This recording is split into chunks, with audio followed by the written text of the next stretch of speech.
Challenging star Darshan 56ನೇ cinema Kaatera ಅದ್ಧೂರಿಯಾಗಿ release ಆಗಿದೆ.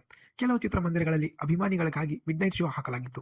ಇನ್ನು ಕೆಲವು ಕಡೆ ಬೆಳಗಿನ ಜಾವ 3 ಗಂಟೆಗೆ ಶೋ ಇಡಲಾಗಿತ್ತು. ಕೆಲವೆಡೆ ಮುಂಜಾನೆ 5 ಗಂಟೆಗೆ ಕಾಟೇರ ಪ್ರದರ್ಶನ ಕಂಡಿದ್ದು ಇದೆ. ಸಿನಿಮಾ ಬಿಡುಗಡೆಗೂ ಮುನ್ನ ಬೆಂಗಳೂರು, ಮೈಸೂರು, ದಾವಣಗೆರೆ, ಶಿವಮೊಗ್ಗ ಕಡೆಗಳಲ್ಲಿ ಸಿನಿಮಾಗೆ ಭರ್ಜರಿ ರೆಸ್ಪಾನ್ಸ್ ಸಿಕ್ಕಿತ್ತು. ಫ್ಯಾನ್ಸ್ ಶೋಗಳಿಂದ ಹಿಡಿದು ಇಂದು ಪ್ರದರ್ಶನಗೊಳ್ಳಬೇಕಿರುವ ಎಲ್ಲಾ ಶೋಗಳು ಕೂಡ ಬಹುತೇಕ ಚಿತ್ರಮಂದಿರಗಳಲ್ಲಿ ಮೊದಲೇ ಬುಕ್ ಆಗಿದೆ.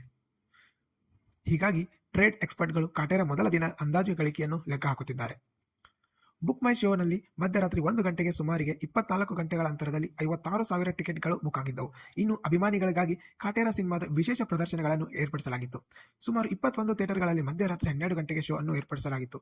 ಬೆಳಗಿನ ಜಾವ 3 ಗಂಟೆಗೆ 43 ಶೋಗಳು, 4 ಗಂಟೆಗೆ 77 ಶೋಗಳು, 5 ಗಂಟೆಗೆ 89 ಶೋಗಳು ಹಾಗೂ 6 ಗಂಟೆಗೆ 105 ಶೋಗಳನ್ನು ಆಯೋಜನೆ ಮಾಡಲಾಗಿತ್ತು. ಇನ್ನು ಕರ್ನಾಟಕದಾದ್ಯಂತ ಮೊದಲ ದಿನ 1670 ಶೋಗಳನ್ನು ಪ್ರದರ್ಶನ ಮಾಡಲಾಗಿತ್ತು. 389 ಸಿಂಗಲ್ ಸ್ಕ್ರೀನ್ಗಳಲ್ಲಿ ಕಾಟೇರ ಪ್ರದರ್ಶನ ಹಾಗೆ 72 ಮಲ್ಟಿಪ್ಲೆಕ್ಸ್ ಸ್ಕ್ರೀನ್ಗಳನ್ನು ಕಾಟೇರಗಾಗಿ ಮೀಸಲಿರಿಸಲಾಗಿದೆ. ಇದರೊಂದಿಗೆ ಇನ್ನು ಕಾಟೇರ ಸಿನಿಮಾ ನೋಡಲು ಟಿಕೆಟ್ ಖರೀದಿಸುವವರ ಸಂಖ್ಯೆ ಏನೂ ಕಮ್ಮಿಯಾಗಿಲ್ಲ. ಕಳೆದ 1 ಗಂಟೆಯಲ್ಲಿ ಸುಮಾರು 6,000 ಟಿಕೆಟ್ಗಳು ಬುಕ್ ಮೈ ಶೋನಲ್ಲಿ ಸೇಲ್ ಆಗಿವೆ. ಹೀಗಾಗಿ ಟ್ರೇಡ್ ಎಕ್ಸ್ಪರ್ಟ್ಗಳಿಗೆ ಕಾಟೇರ ಸಿನಿಮಾ ಮೊದಲ ದಿನದ ಕಲೆಕ್ಷನ್ ಎಷ್ಟು ಅನ್ನೋ ಅಂದಾಜು ಲೆಕ್ಕಾಚಾರ ಈಗಾಗಲೇ ಸಿಕ್ಕಿದೆ.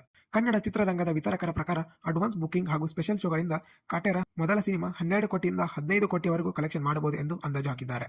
ಅಂದಹಾಗೆ ಇದುವರೆಗೂ ಬೆಂಗಳೂರಿನಲ್ಲಿ 64% ಥಿಯೇಟರ್ ಫುಲ್ ಆಗಿದ್ದರೆ, ತುಮಕೂರಿನಲ್ಲಿ 91%, ಕಲಬುರಗಿಯಲ್ಲಿ 61%, ಹುಬ್ಬಳ್ಳಿಯಲ್ಲಿ 52% ಫುಲ್ ಆಗಿವೆ ಎಂದು ಟ್ರೇಡ್ ಪೋರ್ಟಲ್ ಸ್ಯಾಕ್ನಿಲ್ ವರದಿ ಮಾಡಿದೆ. ಇನ್ನು ಸಂಜೆ ವೇಳೆ ಮತ್ತು ಏರಿಕೆ ಆಗುವ ಸಾಧ್ಯತೆ ಇದೆ. ಇನ್ನು ಕಾಟೇರ ತಂಡದಿಂದ ಅಧಿಕೃತ ಮಾಹಿತಿ ಹೊರಬೀಳಬೇಕಿದೆ. ಇದು ವಿತರಕರ ವಲಯದಲ್ಲಿ ಆಗುತ್ತಿರೋ ಚರ್ಚೆ ಅಷ್ಟೇ. ಇಂತಹ ಹೆಚ್ಚಿನ ಮಾಹಿತಿಗಾಗಿ ನಮ್ಮ ಚಾನಲ್ ಅನ್ನು ಲೈಕ್, ಶೇರ್, ಸಬ್ಸ್ಕ್ರೈಬ್ ಮಾಡಿ.